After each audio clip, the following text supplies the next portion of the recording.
এই জন্য আল্লামা জামি রহমতুল্লাহ আলাইহির একটা ওয়াজ আমি শুনছিলাম, যে হুজুর ওয়াজ করছে যে পুকুরের পাড়ে গিয়ে দেখে ছোট ছোট গর্ত, এটার ভিতরে কাকড়া উকি দিয়ে দে বাড়ি আবার ভিতরে জায়গা।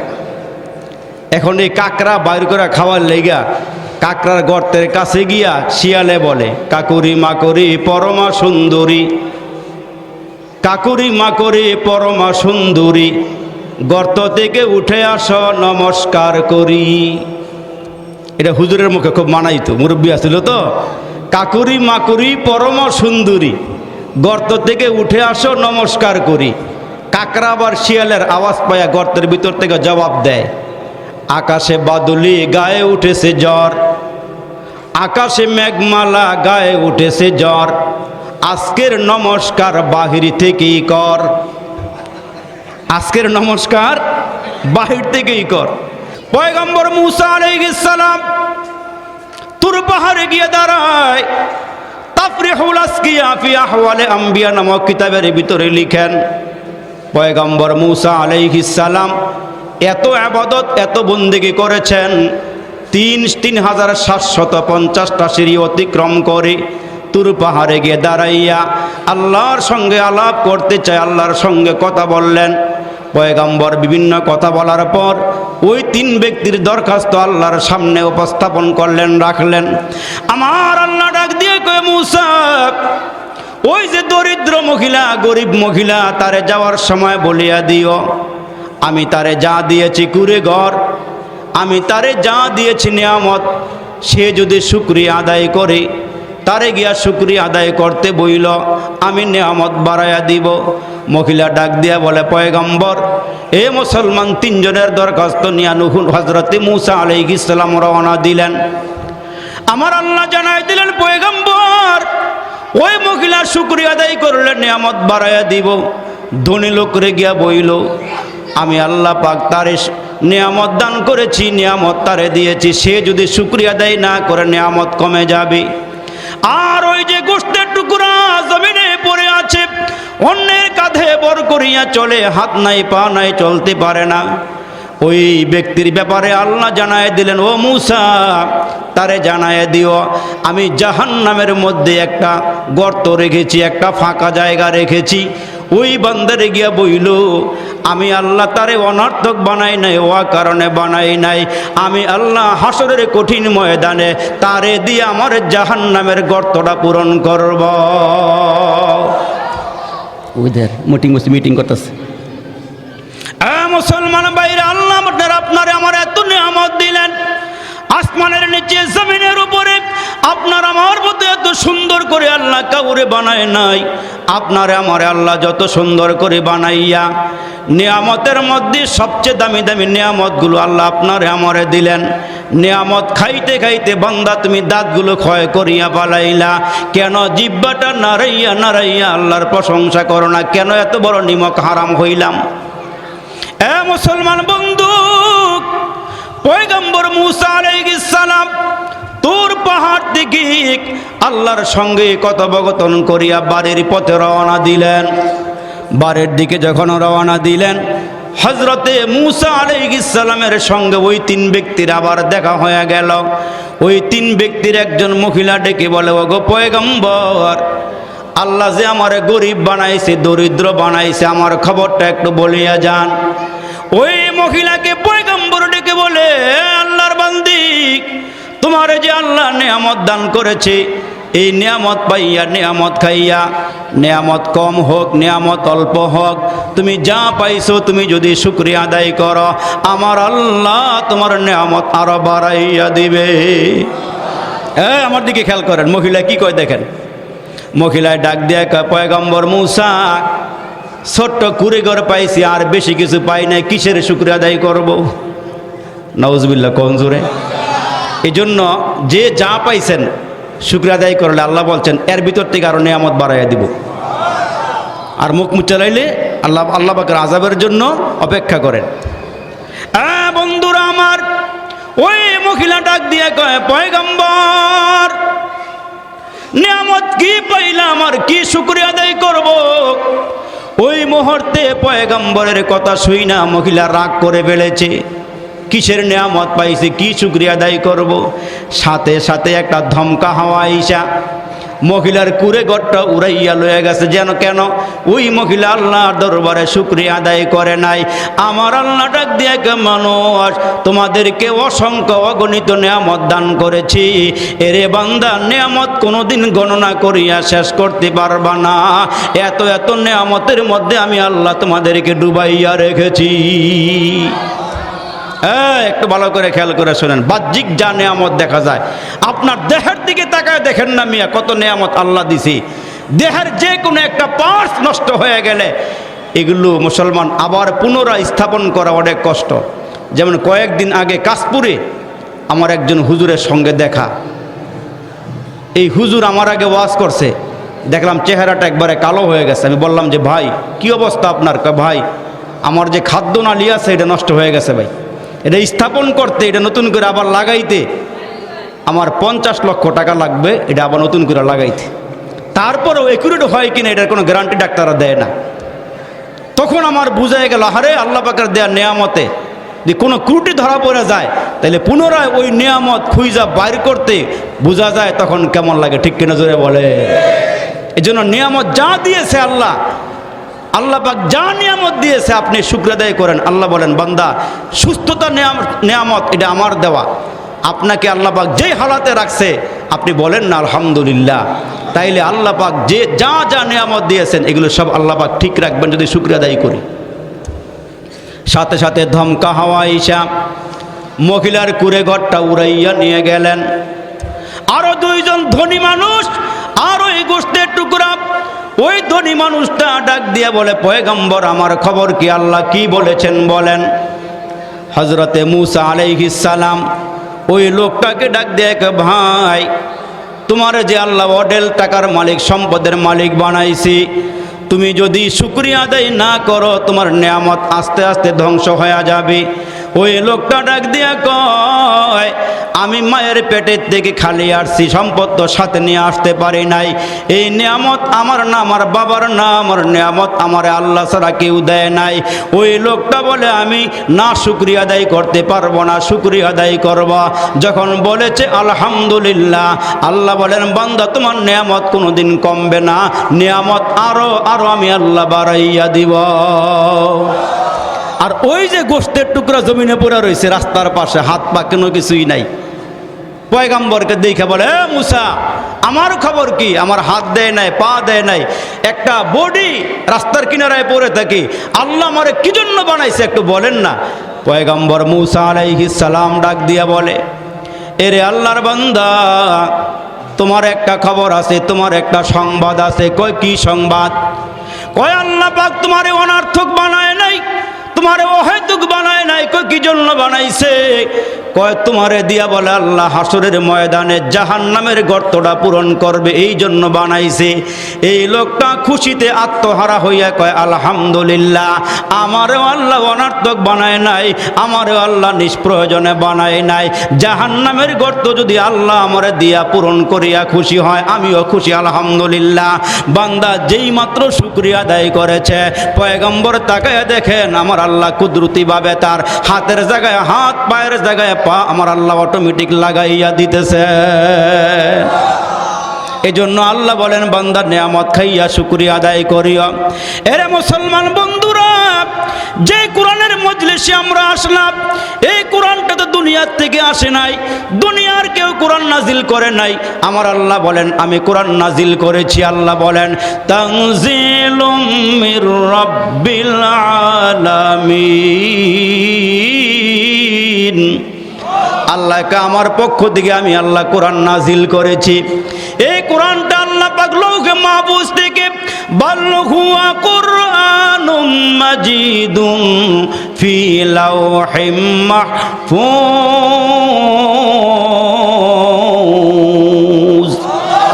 আল্লাহকে লৌহে মাহফুজ থেকে আমি কোরআন পাঠাইছি জিবরাইলের মাধ্যমে। নাযালা বিহির রূহুল আমিন।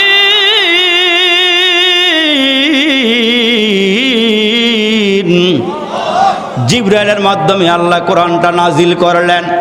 যতগুলো আসমানি কিতাব আছে সমস্ত আসমানি কিতাবের মধ্যে কোরআন হইল সবচেয়ে দামি কিতাব।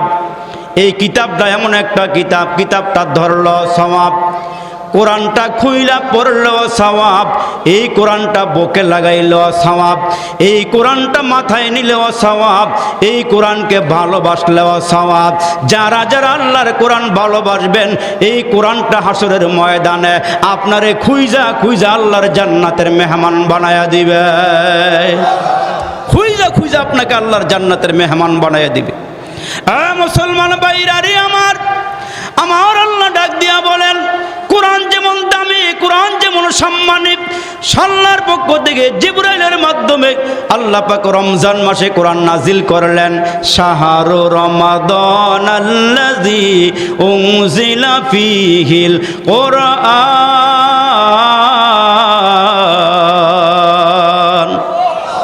আল্লাহ ক রমজান মাসে কোরআন নাজিল করেছি। রমজান মাসের মধ্যে কিছু বরকতের রাত আছে, কদরের রাত। ইন্না আনজালনাহু ফি লাইলাতিল কদর। আল্লাহ কয় কদরের রাত্রিতে আমি কোরআন নাজিল করেছি। কেন নাজিল করলেন? আল্লাহ বলেন হুদাল লিন্নাস, মানুষের হেদায়েতের জন্য আমি আল্লাহ কোরআন নাজিল করেছি। আল্লাহু আকবার বলেন। আপনার আমার চলার জন্য আল্লাহ গাইডবুক দিলেন কোরআন। এই চলার জন্য আল্লাহ আমাদেরকে দিলেন 30 পারা কোরআন। এই কোরআন দিলেন আপনারে আমারে আল্লাহ পাক চলার জন্যে। আল্লাহ বলেন বান্দা আমি আমার বন্ধুকে 2টা জিনিস দিলাম। আমার বন্ধুকে আমি জানাই দিয়েছি বন্ধু আপনারে 2টা জিনিস দিলাম। কি কি দিলেন? আমার আল্লাহ বলেন 1 নম্বরে আমি আমার বন্ধুকে দিলাম হুয়াল্লাযী আরসালা রাসূলাহু বিল হুদা ওয়া দীনিল হক। 1 নম্বরে আমার বন্ধুকে দ্বীনে হক দিলাম, অর্থাৎ কোরআন দিলাম। 2 নম্বরে আল্লাহ ডাক দিয়ে কই নবী গো 2 নম্বরে আপনারে যে জিনিসটা দিলাম ওয়া ইন্নাকা লাআলা খুলুকিন আযীম।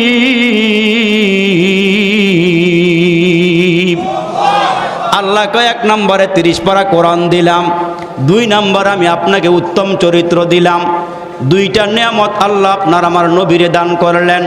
এজন্য আল্লাহর নবী ডাক দিয়ে কই সাহাবীরা রে তোমরা আল্লাহর কোরআন তেলাওয়াত কইরো, কোরআন পড়ো। যেহেতু কোরআনের ঘরের পক্ষ থেকে মাহফিল। মুসলমান আল্লাহর নবীর একজন সাহাবী ছিল উকবা ইবনে আমের আল জোহানি। একজন প্রবীণ সাহাবী ছিল, মুরব্বী সাহাবী, কিন্তু ওনার কণ্ঠ ছিল বড় চমৎকার, বড় মজাদার। সুবহানাল্লাহ বলেন। উকবা ইবনে আমের আল জোহানি একজন সাহাবী, গলার কণ্ঠের মধ্যে বড় মজা, বড় স্বাদ। উনি এক নাগারে হাফেজে কোরআন ছিলেন। উনি একজন ভালো কারি সাহেব ছিলেন। উনি নিজ হাত দিয়া 30 পারা কোরআন লিখেছিলেন। সুবহানাল্লাহ বলেন। উকবা ইবনে আমের আল জোহানি সাহাবী, উনি রাতের বেলা কোরআন তেলাওয়াত করতেন। ওনার কণ্ঠের মধ্যে আল্লাহ এত মজা ঢুকায় দিয়েছিলেন। উনি যখন ওনার ঘরের মধ্যে কোরআন তেলাওয়াত করতেন আশপাশের কোনো সাহাবী ঘুমাইতে পারে নাই। ওনার কোরআন তেলাওয়াত শোনার জন্য ওনার বাড়ির আঙ্গিনায় দাঁড়ায় যাইত। সুবহানাল্লাহ বলে। এমন একজন দামি সাহাবী হযরতে উকবা ইবনে আমের আল জোহানি। এই সাহাবীরে হযরত ওমর ভালোবাসে, হযরত আবু বকর সিদ্দিক, ওমর, ওসমান, আলী ভালোবাসে। মাঝে মাঝে হযরত ওমর গিয়া বলে ভাই তুমি আমার একটু কোরআন পড়া শোনায়ো। আমরা তো কোরআনের পক্ষে থাকতে চাই না, কোরআন শুনতে চাই না। আমাদের কাছে অন্য অন্য নোবেল নাটকের বই ভালো লাগে, আমার টেলিভিশনের গান ভালো লাগে, আউল বাউল আমার কাছে ভালো লাগে। কোরআনের মজা আমার দিলের মধ্যে ঢুকে না, কোরআনের স্বাদ আমার কলিজার মধ্যে বাড়ি খায় না। অথচ সাহাবীরা ডাইকা ডাইকা হাফেজে কোরআনকে নিয়া, কারি সাহেবকে নিয়া ডাইকা ডাইকা সামনে বসায়া বসায়া কোরআন তেলাওয়াত শুনতেন। এই উকবা ইবনে আমের আল জোহানি মুরব্বী সাহাবী, কি মনে করেছেন আপনারা? 30 পারা কোরআন উনি নিজ হাত দিয়ে লিখেছেন, একটা নস্কা উনি তৈরি করেছেন। এই উকবা ইবনে আমের আল জোহানি সাহাবী হযরত ওমর ডাইকা নিয়ে বলে, ভাই এদিকে আসো, তুমি আমার একটু কোরআন তেলাওয়াত শোনাও। এই সাহাবী যখন কোরআন পড়তেছেন, হযরত ওমরের দিকে তাকায়া দেখেন হযরত ওমরের দুইটা চোখ দিয়া গড়ায়া গড়ায়া পানিগুলো পড়ে। আর হযরত ওমর ডাক দিয়া বলে, ভাই রে, এই কোরআনের ছোঁয়া পাইয়া আমি তো জিরো থেকে হিরো হইছি। সুবহানাল্লাহ বলেন। একটা সময় আল্লাহ চিনতাম না, পয়গম্বর চিনতাম না, আখিরাত চিনতাম না। আমার আব্বা ছিল রাখাল, আমারও রাখাল বানাইছে। আমি উট চড়াইতাম, বকরি চড়াইতাম। আমি একদিন রাস্তা দিয়া যাই, কিন্তু আমি ছিলাম শক্তিশালী মানুষ। আমার ভয়ে মানুষগুলো থরথর করে কাঁপত। আমার তরবারির সামনে কোনো পাহলোয়ান দাঁড়াইতে পারত না। আমি রাস্তা দিয়া যাই, এমন সময় আমার কানের মধ্যে এক লোক আওয়াজ দিয়ে বলে, খবর পাই শুনে কয় কি? কয় মুহাম্মদকে যে হত্যা করতে পারবা তার 100 উট পুরস্কার দেওয়া হবে। ওমর ডাক দিয়া বলে, কি বলো? কয় হ্যাঁ, মুসলমান ওই জমানার মুসলমান 100 উট, এই জমানার মধ্যে 1 কোটি টাকার সম্পদ। হযরত ওমর বলে, তাই নাকি? কয় হ্যাঁ। কয় মুহাম্মাদের মাথা আনতে পারলে তোমার 100 উট পুরস্কার দেওয়া হবে। ওই ওমর তরবারি হাতে নিয়ে দৌড়াইতে শুরু করেছে, মুহাম্মাদের হত্যা করবে, মুহাম্মাদের কল্লা ফালাইয়া দিবে। মুসলমান ভাইরা, আল্লাহ যারা জিরো থেকে হিরো বানাইতে চায়, কেউ তারে আটকায় রাখতে পারে না, কেউ তারে ধরে রাখতে পারে না। হযরত ওমর দৌড়ায়। রাস্তার মধ্যে মুসলমান একজন বন্ধুর সঙ্গে তার দেখা। দাঁড়াও ওমর, কই যাও? কই রওনা দিয়েছ? কয় জানো না, মুহাম্মদ বলে সমাজ নষ্ট করে বালাইতেছে। নাউজুবিল্লাহ। সমাজ নষ্ট হয় যাদের দ্বারা, এরা দুধের দোয়া। আর নবী একজন পবিত্র মানুষ, যার দ্বারা সমাজ সংস্কার হয়, সমাজ সুন্দর হয়, ওনাকে বলে, উনি বলে সমাজ নষ্ট করতেছে। ওমর তরবারি হাতে নিয়ে যাইতেছে, মুহাম্মাদের কল্লা ফালাইয়া দিব। মুহাম্মাদের কল্লা ফালাইতে রওনা দিয়া রাস্তার মধ্যে একজন বন্ধুর সঙ্গে দেখা হয়েছে। বন্ধু ছিল আবার মুসলমান বন্ধু। ডাক দিয়ে, ওমর বিদ্যুৎ গতিতে বীর বিক্রমে তরবারি নিয়ে কই রওনা দিয়েছ? হযরত ওমর ডাক দিয়া কয়, ঝামেলা শেষ করে আসি। মুসলমান বন্ধু ডাক দিয়া কয়, কিসের ঝামেলা? কয়, মুহাম্মদ আমাদের জন্য ঝামেলা, আমার বাপদাদার জন্য ঝামেলা, মুহাম্মাদের মাথা কাটতে পারলে ঝামেলা শেষ। ওই বন্ধু ডাক দিয়ে কয়, ওমর দাঁড়াও, মুহাম্মাদের কল্লা ফালাইবার আগে নিজের ঘরের খবর লও। কয়, কি খবর বলো? কয়, তুমি কি জানো না তোমার বোনের জামাই তো গত রাত্রে কালমা পরে মুসলমান হয়ে গেছে। মুহাম্মাদের কল্লা আনার আগে নিজের ঘরে যাও, নিজের ঘরের সংবাদ লও। ওমর কয়, বলো কি? কয়, হ্যাঁ। আর ওই সময় হযরতে খাব্বাব, উনি কোরআন মুখস্থ, ওনার কোরআনের হাফেজ, কোরআনের কারি। বোন রে, বোন জামাই রে ঘরের মধ্যে বসাইয়া আল্লাহর কোরআন শিখাইতেছে। জোরে কর না সুবহানাল্লাহ। ঘরের মধ্যে বসায় কোরআন শিখায়। ওমর বাড়ি দৌড় মারছে তরবারি লইয়া। বোনের বাড়ির সামনে যাইয়া দরওয়াজার সামনে দাঁড়াইয়া দরওয়াজার কিনারায় গিয়ে দেখে ভিতর থেকে আওয়াজ আসে, তাহা মা আনজালনা আলাইকাল কুরআনা লিতাশকা।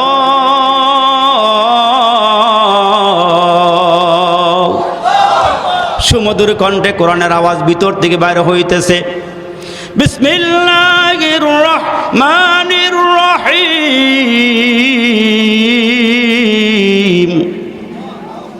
এমন সুন্দর করে আওয়াজ যখন বের হইতেছে, ওমর দাঁড়ায় গেছে। হযরত ওমর দাঁড়ায়া ভিতরের থেকে কি জানি আওয়াজ আসতেছে, বড় মধুর আওয়াজ। কোরআন তেলাওয়াতের ভিতরে স্বাদ আমার আল্লাহ ঢুকাইয়া দিছেন। গভীর মনোযোগ দিয়ে শুনলে এদের দিলের ভিতরে আল্লাহ তাআলা রহমত নাজিল করেন। ওমর দাঁড়ায় আছে ঘরের দরওয়াজায়, অনেকক্ষণ ধরে দাঁড়ায় রয়েছে, কোরআন আওয়াজ শুনতেছে। শেষ পর্যন্ত দরওয়াজায় আওয়াজ দিছে, কে? কয়, আমি ওমর। বনের কলিজা শুকায় গেছে, বগ্নিপতির কলিজা শুকায় গেছে। হযরতে খাব্বাব আড়ালে গিয়া দাঁড়ায় গেছে, যেন ধরা না পড়ে। ওমরের তরবারির থেকে কেউ বাঁচতে পারে না, সাহসী যোদ্ধা সাহাবী। ঘরের ভিতরে ডুইকা ডাক দিয়ে, কে বোন? কিসের আওয়াজ? ঘরের ভিতর থেকে কিসের আওয়াজ পাইলাম? কিসের আওয়াজ? বোন ডেকে বলে, ভাই উত্তেজিত হইও না, রাগান্বিত হইও না। কয়, কিসের আওয়াজ শুনলাম? কয়, কোরআন শরীফের। কয়, এটা না মুহাম্মাদের কোরআন। কয়, তুমি খবর হাতে হাত দিয়ে কালমা পড়ে আমরা দুজন মুসলমান হয়ে গেছি। বলো কি এইটা? কয়, হ্যাঁ। ওমর কয় তাহলে দাঁড়াও, বলো কোরআন সারবানি? কয় না সারুম না। মোহাম্মদ রে সারবানি? কয় না সারুম না। কয় বলো কি? কয় হ্যাঁ। কয় তাইলে কিন্তু আমার তরবারে দিয়া কল্লা আলাদা করে দিব। বোন দাঁড়ায় ডাক দিয়ে কে ওমর কল্লা ফালাইতে পারো, আল্লাহ ছাড়তে পারবো না। আর একটু জোরে কন্যা সুবহানাল্লাহ। কল্লা ফালাইতে পারবো, আল্লাহ ছাড়বো না। কি বলো ওমর? হযরত ওমর দেরি করে নাই, বন্ডে দইরা পিটাইতে পিটাইতে মারতে মারতে চামড়াগুলো ফাটাইয়া রক্ত ফিঙ্কে দিয়ে বের হওয়া শুরু হয়ে গেছে। অজ্ঞান হইয়া বোন জমিনে পড়ে গেছে। ভগ্নিপতিরে দইরা পিটাইতেছে, মারতেছে। হযরত ওমর ভিতরে লুকায়া আছে। কিন্তু মুসলমানের আরে ভাইয়ের রক্ত আর বোনের রক্তের মধ্যে কোনো পার্থক্য নাই। বোনের জ্ঞান ফিরার পরে বলে, ভাই রে মারতে পারবা, কাটতে পারবা, কল্লা দিব, আল্লাহ দিব না। বলো কি? কয় হ্যাঁ। কয় কোরআন পড়ো তোমরা? কয় কোরআনটা কই? কয় কোরআন আছে। কয় আমার একটু দেও না দেখি। এই দিলটা নরম করার মালিক কে? দিল ঘুরাই দেওয়ার মালিক কে? বুখারীর হাদিসের মধ্যে আসছে বাইনা ইসবাঈনি রহমা, আল্লাহর কুদরতি দুই আঙ্গুলের মাঝখানে হলো বান্দার কলব, যেদিকে ইচ্ছা আল্লাহ সেদিকে ঘুরাইতে পারে। জোরে কোন সুবহানাল্লাহ। ওমর কয় বোন কোরআনটা আমারে দিবানি? বোন তো ইমান মজবুত। আল্লাহ ডাক দিয়ে কয়, ভাই রে আমার নবীর যেই কোরআনটা আমরা গ্রহণ করেছি, আল্লাহর পক্ষ থেকে কোরআন আসছে, শোনাই। কোরআনের মধ্যে আছে কি? কয় কি? লা ইয়ামাসসুহু ইল্লাল মুতাহহারুন।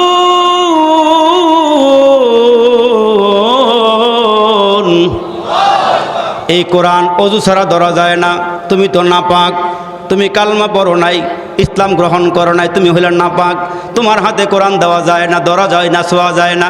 কয় বোন রে কি করলে দেওয়া যাবে? কয় গোসল কইরা মুহাম্মদের দরবারে কালিমা পড়লে তারপরে তোমারে কোরআন দেওয়া হবে। এদিক দিয়ে খবর হয়ে গেছে মুহাম্মদরে হত্যা করার জন্য পয়গম্বরে হত্যা করার জন্য ওমর আসতেছে। আমার নবীর সাহাবী হযরতে আমির হামজা ঘরের ভিতরে আমার নবী দারে আরকামের ভিতরে গোপনে গোপনে কালিমার দাওয়াত দেয়, গোপনে গোপনে কোরআন তেলাওয়াত করে। দরওয়াজার সামনে নবীর চাচা বসে আছে, আর ভিতরে আল্লাহর নবী। হযরত আমির হামজা ডাক দিয়ে কয়, মুহাম্মদ বাতিজা, ওমর যদি আসে অবস্থা খারাপ হয়ে যাবে। আমার নবী ডাক দিয়ে কয়, চাচা ভয় পাওয়ার কোনো কারণ নাই, আপনারা সরে যান, ওমরের মোকাবেলা আমি পয়গম্বর করব। নবীজির হাতে হাত দিয়ে ওমর কালিমা পড়ে মুসলমান হয়ে গেল। আমি যেই কথা বলতেছিলাম, হযরতে উকবা ইবনে আমির আল জুহানি সাহাবী, ওনার কাছ থেকে মাঝে মাঝে হযরত ওমর কোরআন তেলাওয়াত শুনতেন। এই সাহাবী সুমধুর কণ্ঠে কোরআন তেলাওয়াত শুনতেন। আর এই সাহাবী ছিল আমার নবীর সফর সঙ্গী। সুবহানাল্লাহ কোন? আমার নবী তারে বেশি ভালোবাসতেন, মোহাব্বত করতেন। একদিন আমার নবী তার নিয়ে রওনা দিয়েছে, সফরে বের হয়েছেন। সফরে বের হওয়ার পর আমার নবী ডাক দিয়ে কয়, উকবা আমার একটু কোরআন তেলাওয়াত করে শোনাও। উকবা ইবনে আমির আল জুহানি সফরের হালাতে আমার নবীরে কোরআন তেলাওয়াত করে শোনায়। আমার নবী ঘোড়ার উপরে সওয়ার হইলেন, আর উকবা ইবনে আমির আল জুহানি ঘোড়াটা টাইনা টাইনা নিয়ে যায়। কিছুক্ষণ যাওয়ার পরে আমার নবী ডাক দিয়ে কয়, এরে উকবা আমি নিচে নামি, তুমি উপরে উঠো। কয় না গো নবীজি, এটা আমার দ্বারা সম্ভব না। আমার নবী কয়, আমি ঘোড়ার মধ্যে সওয়ার হইব, তুমি হাঁটবা, এটা ইনসাফ হতে পারে না। তুমি কিছুক্ষণ উঠবা, আমিও কিছুক্ষণ উঠব, এইভাবে আমরা সফর করব। সামনে যাওয়ার পরে দিয়া আল্লাহ নবী ডাক দিয়া কয়, এরে উকবা, এই সফরের মধ্যে আমি তোমারে দুইটা সূরা শিখাবো। সুবহানাল্লাহ। এই সফরের মধ্যে আমি তোমারে দুইটা সূরা শিখাবো, যেই সূরাগুলো অন্য অন্য সূরার থেকে উত্তম। তুমি যদি এই সূরা সহকারে আরো দুইটা সূরা ঘুমাইবার আগে পড়ো, জিন ভূত থেকে আল্লাহ তোমারে হেফাজত করবেন। ওই সাহাবী বলেন, নবী গো সূরা দুইটা কি? কয় এক নম্বর সূরায়ে ফালাক, দুই নম্বরে সূরায়ে নাস। এই দুইটা সূরা তোমারে মুখস্থ করামো, এই দুইটা সূরা তুমি সবসময় তেলাওয়াত করবা ঘুমাইবার সময়। ওই সময় হযরত উকবা ইবনে আমির আল জুহানি বলেন, আমার নবীজি সফরের হালাতে আমারে দুইটা সূরা মুখস্থ করাইছেন, দুইটা সূরা শিখাইছেন। আমি মৃত্যু পর্যন্ত ওই দুইটা সূরার উপরে আমল চালায়া গেছি। এই জন্য আল্লাহ রসুল বলেন, এ সাহাবীরা শোনো, হযরত আলী কেমন নবী ডাক দেয়, আলী ঘুমাইবার আগে আগে 4000 দিনার আল্লাহর রাস্তায় সদকা করে ঘুমাইও, দান করে ঘুমাইও। সাহাবী ডাক দিয়ে কয়, নবী গো, যার ঘরের চুলার মধ্যে আগুন ধরে না সে আবার 4000 দিনার সদকা করবে কেমনে? আমার নবী মুস্কি হাসি দিয়া কয়, এরে আলী, তুমি যদি ঘুমাইবার আগে আগে 4 বার সূরা ইখলাস তেলাওয়াত করিয়া ঘুমাও, কুল হুয়াল্লাহর সূরাটা পড়িয়া ঘুমাও, আমার আল্লাহ তোমার আমলনামার মধ্যে 4000 দিনার দান করার সওয়াব আল্লাহ আমলনামায় দান করবেন।